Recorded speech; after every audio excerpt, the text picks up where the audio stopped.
こんにちは、アートラボのなおこです。今日は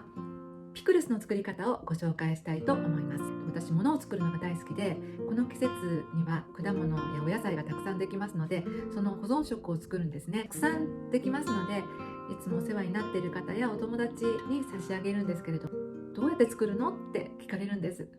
で、言葉で説明するのがとても難しいので、今日は動画を作ってみることにしました。一番基本的なピクルス、一番簡単なのですね、今日は作ってみようと思います。またご質問とかございましたらコメント欄にお寄せいただければご返信いたしますので、どうぞよろしくお願いします。